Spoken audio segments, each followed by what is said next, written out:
미날연의 미디어 탈곡기 943회 방송 시작하겠습니다. 네, 안녕하세요. 오랜만에 카메라 앞에 나온 진행자 김나래입니다. 네, 정책 모니터팀 팀장 맡고 있는 활동가 임동준입니다. 꾸벅. 네, 그러면 오늘은 금요일 고정 코너죠. 나만 알기 아쉬운 좋은 뉴스 플레이리스트 알아줘 뉴플리 시작하도록 하겠습니다.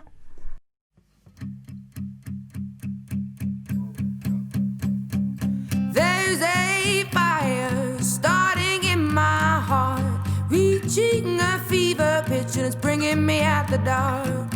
Finally, I can see you crystal clear. Go ahead and sell me out and I'll lay your ship bare. See, I'll leave with every piece of you. 오늘 알아줘 뉴플리에선 아동성 범죄자 조두순과 관련한 좋은 보도에 대해서 좀 이야기를 나눠보려고 합니다. 12월 12일 지난주 토요일이죠. 그날 아동성폭행범 조두순이 출소를 했습니다.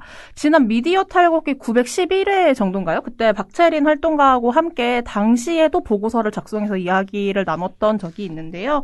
당시에는 이제 출소 3개월 정도를 앞두고서 출소 소식이 전해지니까 이제 과도한 취재 경쟁이 붙어서 좀 나쁜 보도들이 쏟아졌다고 해야 할까요? 그랬던 시기가 잠시 있었는데 그래서 이례적으로 안산시에서 입장문을 냈었습니다. 당시에 뭐라고 얘기를 했었냐면 피해자와 그 가족 74만 안산 시민 전체를 불안에 떨게 하는 2차 가해에 준하는 행태가 이어지고 있으니 최소한의 배려를 해달라 뭐 이런 이야기를 했었는데요.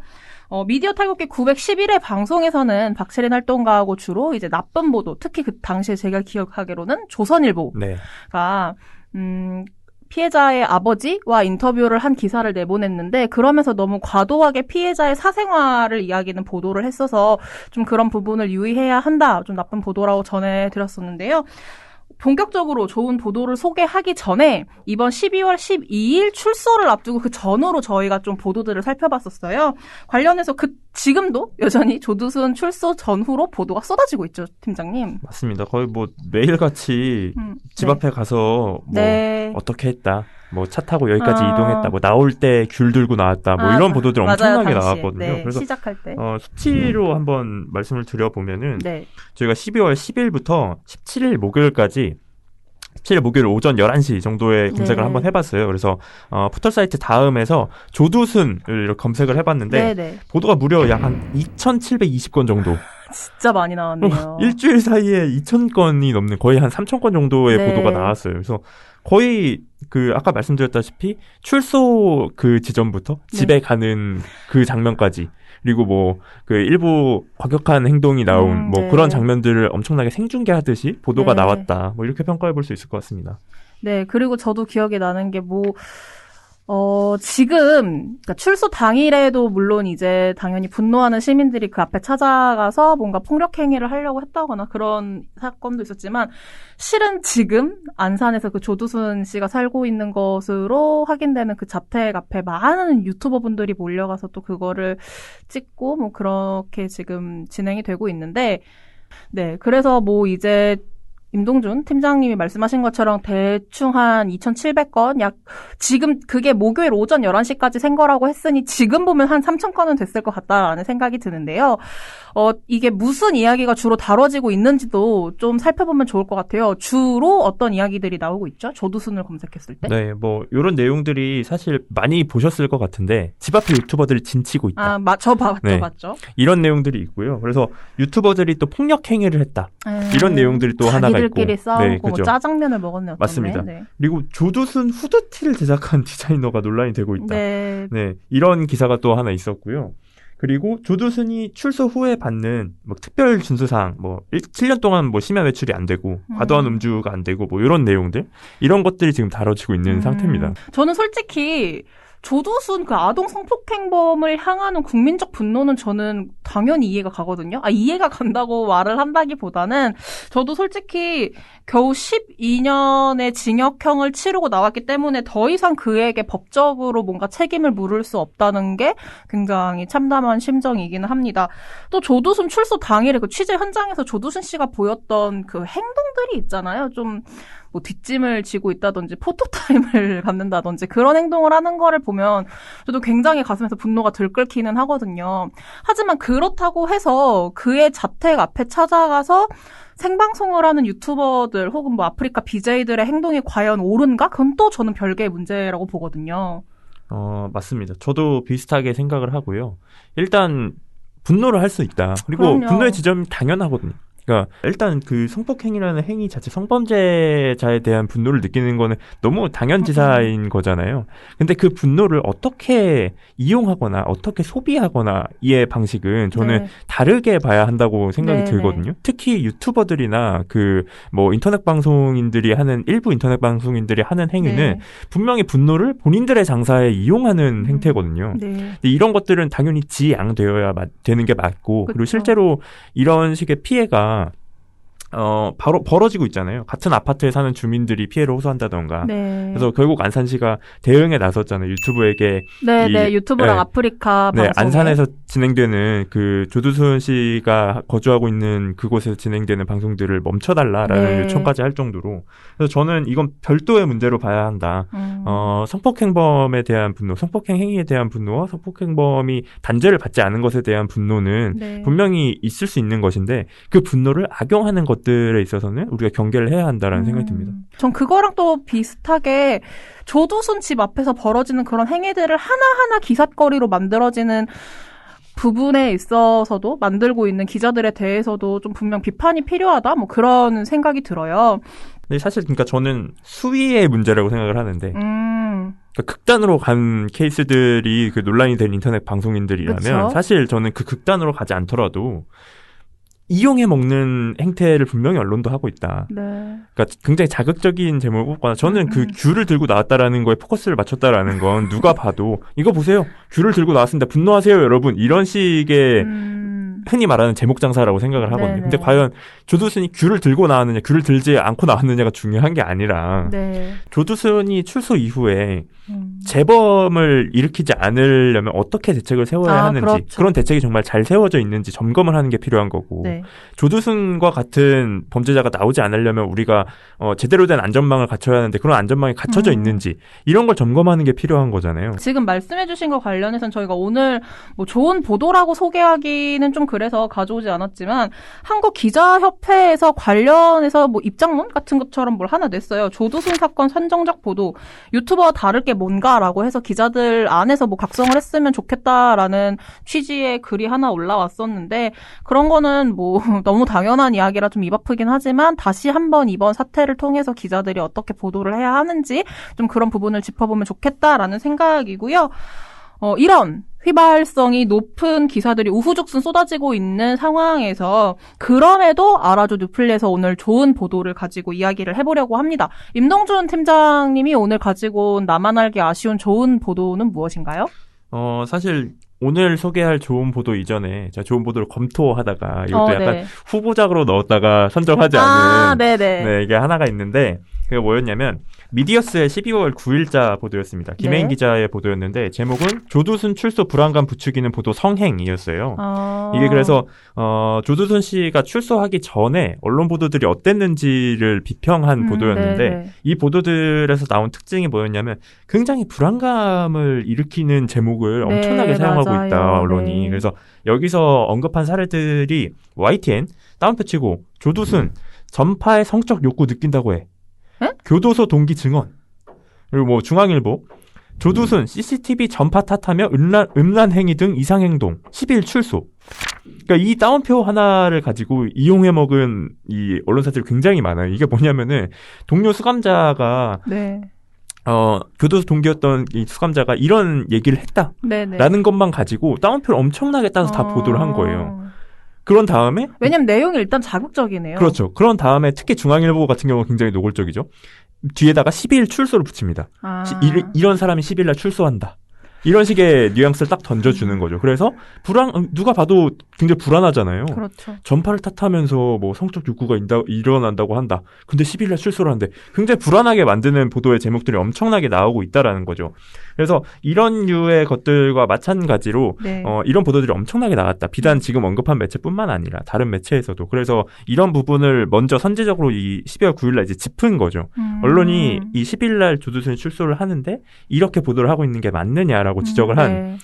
그래서 이 보도 자체가 그 보도의 양상을 지적함과 동시에 언론이 이렇게 하면 안 된다라는 걸 짚어줬다라는 차원에서 저는 좋은 보도로 볼 수 있다라는 생각이 들었는데요. 언론이 언론에게 일침을 가하고 있는 뭐 그런 보도였네요. 네, 그럼 맞습니다. 이거는 후보작이라고 말씀하셨고 본선 진출해가지고 가져온 기사뭐죠? 후보작이라고 말씀을 드렸던 이유는 사실 저는 아까 말씀드렸지만 근본적으로 이 문제를 바라보는 보도가 좀 더 필요한 보도고 좋은 네. 보도라는 생각이 들었어요. 네, 그래서 이건 지금 이 시기에 나왔던 보도는 아니고 올해 9월에 나왔던 보도인데 SBS의 데이터 분석 전문 팀인 마부작침에서 네. 나온 보도가 있습니다. 데이터 저널리즘 팀이죠? 네, 그래서 2020 또 다른 조두순들은 지금이라는 제목으로 네.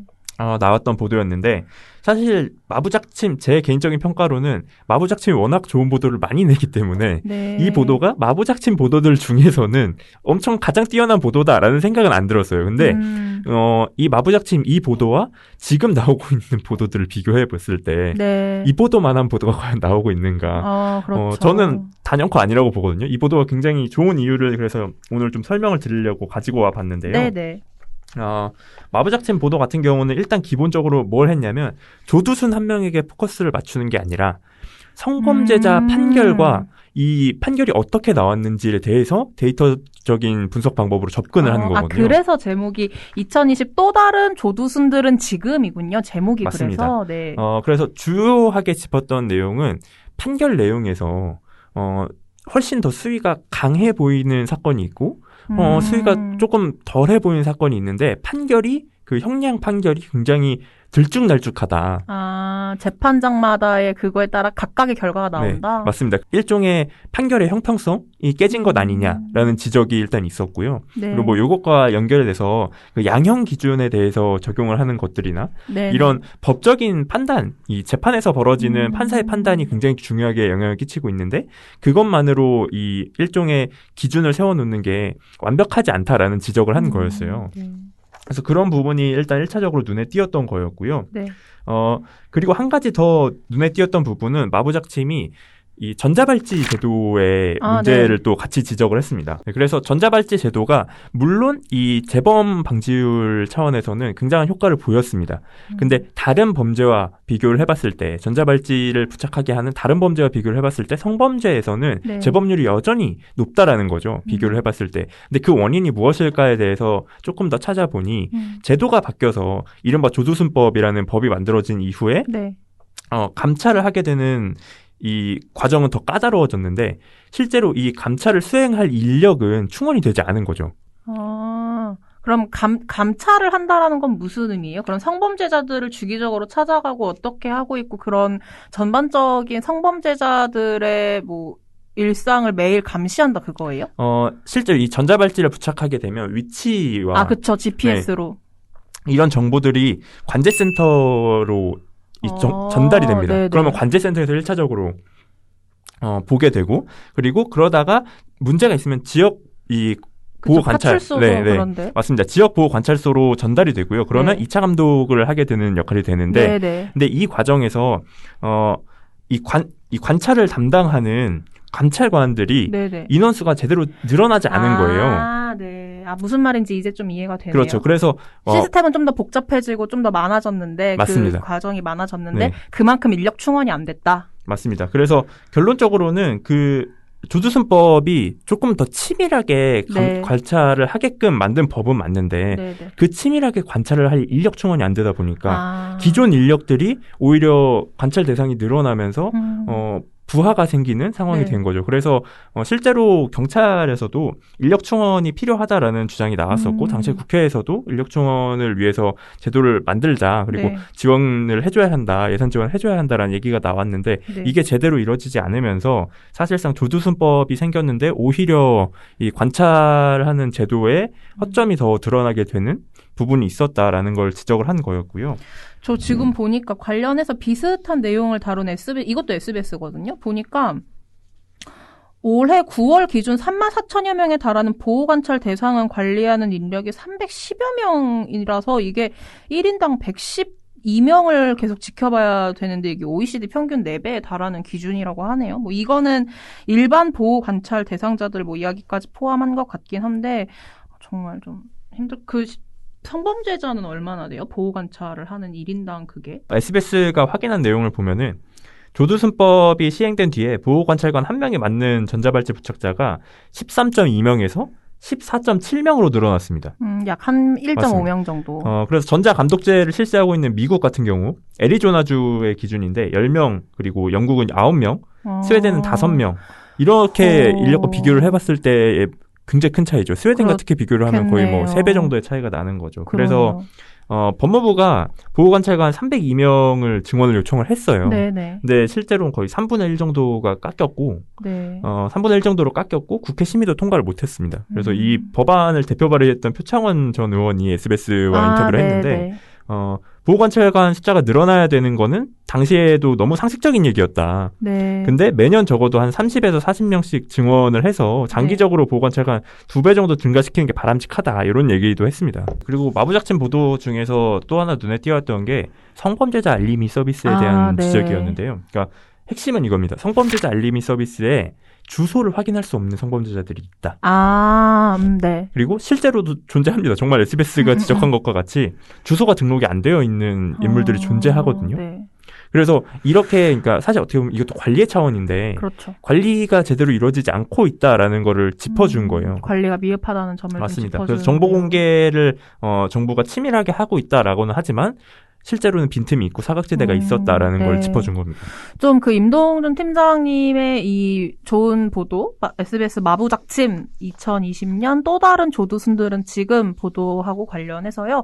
저희 이제 많이 찾아봤죠. 대략 한 3,000건 되는 보도들 중에 특히 최근 것 중에 좀 보도를 좋은 게 있었으면 좋겠다라는 마음으로 저희가 몇 개 또 이제 후보작을 뽑았었는데 뭐 그런 좋은 보도도 있었어요. 경향이랑 한겨레 같은 곳에서 조두순 집 앞에 와서 이제 분노를 파는 사람들이라 그래서 유튜버들의 행태에 대해서 지적을 하고, 그리고 실질적으로 지금 우리가 짚어봐야 할 문제는 무엇인지를 다루는 기사들도 있었는데, 그 뉴스피미라고 민영통신사가 하나 있거든요. 이곳에서도 성범죄자 알림이 등 좋은 보도를 한 SBS 마부작침과 궤를 같이 하는 보도들이 좀 있었어요.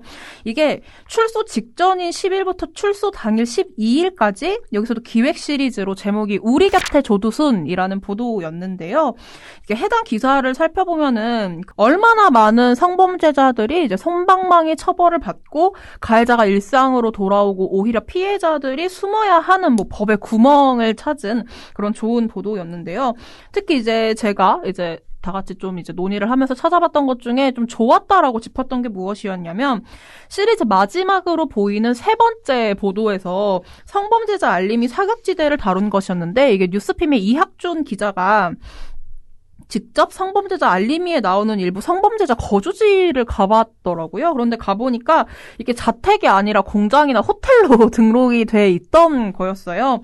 예로 2010년에 20대 여성을 강간미수하고 2013년에 10대 여성을 강제추행해서 징역 3년과 신상정보 공개 및 고지명령 5년을 선고받은 A씨가 있는데, 이 사람이 성범죄자 알림이에 등록된 그 사람의 거주지를 가보니까 법무부 산하의 뭐 공단으로 돼 있다는 거예요. 이게 A씨가 이전에 일하던 곳인데 이미 그 사람은 퇴소를 한 경우였고, 그런데 이제 주소 이전이 되어 있지 않았던 거죠. 또 2012년에 10대 청소년을 강간해서 징역 5년을 받은 B씨는 이제 거주지를 가보니까 거기에 공장이 하나 있는데, 그 공장을 다니는 인물인지는 모르겠는데 일단 그 공장에는 기숙사가 없는 거예요. 그러니까 거기에 거주한다라고 말하기는 좀 어려운 지점이 분명 있던 것이죠. 또 뭐 이렇게 공장이나 호텔로 등록된 것뿐만이 아니라 뭐 어디 동에 산다, 뭐 예를 들면 옥인동에 산다, 지금 우리 사무실 건물이 있는, 이렇게까지만 돼 있고 뒤에 뭐 도로명이라든지 건물 번호가 적혀 있지 않아서 확실히 어디에 지금 거주를 하고 있는지 알 수 없는 경우도 있었다고 합니다.